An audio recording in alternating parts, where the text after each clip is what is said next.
శ్రీ మహాగణాధిపతయే నమః, శ్రీమాత్రే నమః. మాచిరాజ్ భక్తి ప్రేక్షకులందరికీ నమస్కారం.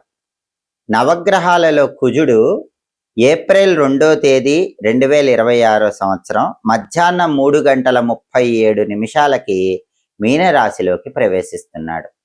కుంభరాశిలో ఉన్న కుజుడు ఏప్రిల్ 2వ తేదీ మధ్యాహ్నం మీనరాశిలోకి ప్రవేశించటం వల్ల, కుజుడి మీన సంక్రమణం జరగటం వల్ల ద్వాదశ రాశులలో కొన్ని రాశుల వారికి ఈ సంక్రమణం అనుకూల ఫలితాలను కలిగింపజేస్తుంది, కొన్ని రాశులకు వ్యతిరేక ఫలితాలను కలిగింపజేస్తుంది. జ్యోతిష శాస్త్రంలో నవగ్రహాలలో కుజుడికి ప్రత్యేకమైన ప్రాధాన్యత చెప్పడం జరిగింది. కుజుడు భూకారకుడు. ఎవరైనా భూములు కొనాలన్నా అమ్మాలన్నా కుజుడు దానికి ఆధిపత్యం వహిస్తాడు. అలాగే కుజుడు గృహకారకుడు. ఎవరైనా సొంతంగా ఇల్లు కొనుక్కోవాలని లేదా కట్టుకోవాలని, అపార్ట్మెంట్ కొనుక్కోవాలని ప్రయత్నిస్తూ ఉంటే దానికి కూడా కుజుడు కారకత్వం వహిస్తాడు. అలాగే కుజుడు నవగ్రహాల్లో రియల్ ఎస్టేట్ కారకుడు అని జ్యోతిష శాస్త్రం చెప్తుంది. రియల్ ఎస్టేట్లో రాణించాలన్నా కూడా కుజుడి అనుగ్రహం కావాలి. జాతకంలో కుజుడి బలం తక్కువ ఉంటే, రాశిపరంగా కుజుడి బలం తక్కువ ఉంటే అప్పులు అవుతాయి. కాబట్టి కుజుడు అప్పులకు కూడా కారకత్వం వహిస్తాడు. అలాగే బ్యాంక్ నుంచి లోన్లు తొందరగా రావాలన్నా కూడా దానికి కుజుడు కారకత్వం వహిస్తాడు. కుజుడి అనుగ్రహం ఉంటేనే బ్యాంకు లోన్లు తొందరగా వస్తాయి. అదేవిధంగా సోదరులతో గొడవలు లేకుండా ఉండాలంటే కుజుడి అనుగ్రహం ఉండాలి. కుజుడు సోదరులకు ప్రాతినిధ్యం వహిస్తాడు. కాబట్టి భూములు, గృహాలు, స్థలాలు, పొలాలు, అపార్ట్మెంట్లు ఇలాంటివి కొనాలన్నా అమ్మాలన్నా, రియల్ ఎస్టేట్లో విశేషంగా రాణించాలన్నా, బ్యాంక్ లోన్లు తొందరగా రావాలన్నా, సోదరులతో విభేదాలు లేకుండా ఉండాలన్నా, అప్పులు తీరాలన్నా నవగ్రహాలలో కుజుడి అనుగ్రహం తప్పకుండా ఉండాలి. అటువంటి కుజుడు ఏప్రిల్ 2వ తేదీ మధ్యాహ్నం 3:37 కుంభరాశిలో నుంచి మీనరాశిలోకి మారుతున్నాడు. కుజుడి మీన సంక్రమణం జరుగుతోంది. అలా మారిన కుజుడు మళ్ళీ మే 11వ తేదీ 2026 సంవత్సరం మధ్యాహ్నం 12:47 మేషరాశిలోకి మారతాడు. కాబట్టి ఏప్రిల్ 2వ తేదీ మధ్యాహ్నం 3:37 నుంచి మే 11వ తేదీ మధ్యాహ్నం 12:47 వరకు మీనరాశిలో ఉన్నటువంటి కుజుడు ద్వాదశ రాశులకి ప్రత్యేకమైన ఫలితాలను కలిగింపజేస్తాడు. మీనరాశిలో ఉన్న కుజుడు ఏ రాశికి ఎటువంటి ఫలితాలను కలిగింపజేస్తాడో, ఈ కుజుడి మీన సంక్రమణం ఏ రాశులకు అద్భుతంగా యోగిస్తుందో, ఏ రాశులకు యోగించదో, యోగించే రాశుల వాళ్ళు అనుకూల ఫలితాలు పెరగటానికి ఎలాంటి పరిహారాలు చేసుకోవాలో, యోగించని రాశుల వాళ్ళు ప్రతికూల ఫలితాలు తగ్గింపజేసుకుని కుజుడిని ప్రసన్నం చేసుకోవటానికి పాటించాల్సిన శక్తివంతమైన పరిహారాలు ఏంటో, ఈ కుజుడి మీన సంక్రమణం అనేది ద్వాదశ రాశుల మీద సంపూర్ణంగా ఎటువంటి ప్రభావాన్ని కలిగింపజేస్తుందో ఈ వీడియోలో మనం తెలుసుకుందాం. తదుపరి మీనరాశి. మీనరాశి వాళ్ళకి కుజుడి మీన సంక్రమణం వల్ల ఏర్పడే ఫలితాలు పరిశీలిస్తే, మీనరాశి వాళ్ళకి వాళ్ళ రాశిలోకే కుజుడు ప్రవేశిస్తున్నాడు. జన్మరాశిలోకి కుజుడు ప్రవేశించటం అనేది జ్యోతిష శాస్త్ర గోచార గ్రంథాల ప్రకారం వ్యతిరేక ఫలితాలనే ఇస్తుంది. కాబట్టి కుజుడు వాళ్ళ రాశిలోకి ప్రవేశించడం అనేది మీనరాశి వాళ్ళకి వ్యతిరేక ఫలితాలు ఇస్తుంది. ఈ వ్యతిరేక ఫలితాలు ఏప్రిల్ 2వ తేదీ నుంచి మే 11వ తేదీ వరకు ఉంటాయి. కుజుడు వాళ్ళ రాశిలోనే ఉండి ఇచ్చే వ్యతిరేక ఫలితాల నుంచి బయటపడాలంటే మీనరాశి వాళ్ళు కుజుడికి సంబంధించిన శక్తివంతమైన పరిహారాలు చేసుకోవాలి. మీనరాశిలోకి వచ్చిన కుజుడు మీనరాశి వాళ్ళకి ఎలాంటి వ్యతిరేక ఫలితాలు ఇస్తాడంటే, ప్రధానంగా జీవిత భాగస్వామితో గొడవలయ్యేలాగా చేస్తాడు. ఎందుకంటే మీనరాశిలోకి వచ్చినటువంటి కుజుడు 7వ దృష్టితో చూస్తూ ఉంటాడు. 7వ దృష్టి అంటే అది వివాహ జీవితానికి సంబంధించిన దృష్టి. కుజుడి దృష్టి వివాహ స్థానం మీద పడుతుంది. కాబట్టి మీనరాశి వాళ్ళందరికీ లైఫ్ పార్ట్నర్తో గొడవలయ్యే అవకాశాలు కొద్దిగా ఉంటాయి. చిన్న విషయాలకే భార్యతో వాదోపవాదాలు పెరగటం, మనస్పర్ధలు రావటం, ఇద్దరు ఒకరికొకరు సహకరించుకోకుండా ఎవరికి వారే యమునా తీరే అన్నట్లుగా వ్యవహరించటం, ఇలాంటివన్నీ కూడా రాశిలోకి ప్రవేశించిన కుజుడు కలిగింపజేస్తాడు. అంతేకాకుండా భార్యాభర్తలు ఇద్దరూ కూడా ఎవరికి వాళ్ళే వాళ్ళ వాదనే సరైనదని వాద ప్రతివాదనలు చేసుకుంటూ ఉంటారు. ఎదుటి వ్యక్తుల పాయింట్ ఆఫ్ వ్యూలో ఆలోచించరు. అనవసరమైన వాగ్వివాదాలకు దిగి కోపతాపాలతో గొడవను పెంచుకొని చివరికి బాగా బాధపడతారు. అటువంటి ఫలితాన్ని మీనరాశిలోకి ప్రవేశించినటువంటి కుజుడు మీనరాశి వాళ్ళ కలిగింపజేస్తాడు. అలాగే దాంపత్య జీవితంలో సంతోషం అనేది క్రమంగా తగ్గిపోయేలాగా కూడా మీనరాశిలో ఉన్న కుజుడు ఫలితాన్ని ఇస్తూ ఉంటాడు.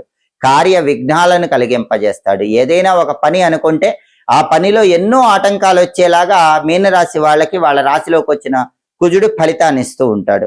అలాగే ఉష్ణ సంబంధమైనటువంటి అనారోగ్య భావనలు అంటే వేడి చేయటం, ఇటువంటి అనారోగ్య సమస్యలు కూడా కుజుడు కలిగింపజేస్తూ ఉంటాడు.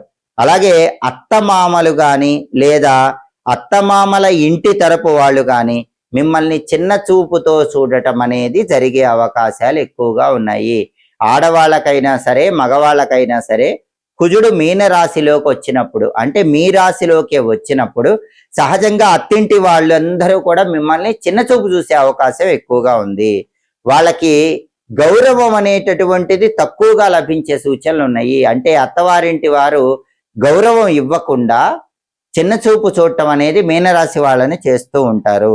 అలాగే అనవసరమైన ప్రయాణాలు కూడా మీనరాశి వాళ్ళు ఎక్కువగా చేయవలసిన పరిస్థితులు ఏర్పడతాయి. కాబట్టి మీనరాశి వాళ్ళు గుర్తుపెట్టుకోవాల్సిన విషయం ఏంటంటే అనవసరంగా ప్రయాణాలు చేయొద్దు. మీకు బాగా ముఖ్యం అనుకుంటే, మీకు ప్రయోజనం అనుకుంటేనే ముఖ్యమైన ప్రయాణాలన్నీ నిర్వహించాలి. జ్యోతిష శాస్త్ర గోచార గ్రంథాల ప్రకారం మీనరాశిలోకే ప్రవేశించినటువంటి కుజుడు ఈ రకమైనటువంటి వ్యతిరేక ఫలితాలను కలిగింపజేస్తాడు. కాబట్టి ప్రధానంగా లైఫ్ పార్ట్నర్తో మాట్లాడేటప్పుడు చాలా జాగ్రత్తగా ఆలోచించి మాట్లాడే ప్రయత్నం చేయాలి. పనుల్లో ఆటంకాలు వచ్చినా సరే సహనంతో ముందడుగు వేసే ప్రయత్నం చేయాలి. అలాగే మీకు ఎవరైనా సరే విలువ గౌరవం ఇవ్వకపోయినప్పటికీ మనోధైర్యంతో ఆ భావనను పక్కన పెట్టి ముందడుగు వేయాలి.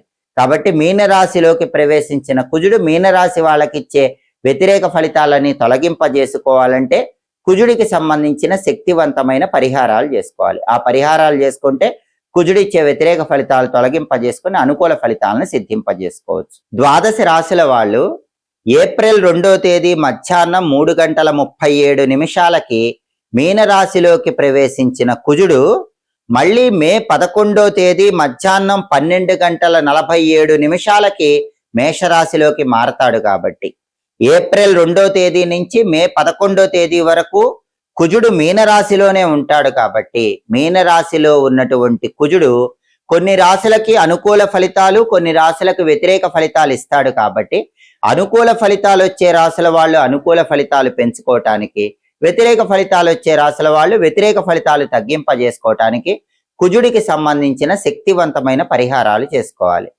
కుజుడికి సంబంధించిన పరిహారాలు ఏవైనా ఈ సమయంలో వచ్చే మంగళవారాలు చేసుకుంటే కుజుడిని సంపూర్ణంగా ప్రసన్నం చేసుకోవచ్చు. అంటే ఏ పరిహారమైనా ఏప్రిల్ 2 నుంచి మే 11 మధ్యలో వచ్చే మంగళవారాలే చేసుకోవాలి. అప్పుడు దాని ఫలితం అనేది చాలా ఎక్కువగా ఉంటుంది. మొట్టమొదటి పరిహారం ఏంటంటే ఈ సమయంలో వచ్చే మంగళవారాలు కందులు నానబెట్టినవి బెల్లంతో కలిపి గోమాతకు తినిపించాలి. అంటే ముందు రోజు రాత్రి సోమవారం రాత్రి కందులు నానబెట్టుకొని మంగళవారం పూట నానబెట్టిన కందులు బెల్లం గోమాతకు తినిపించాలి.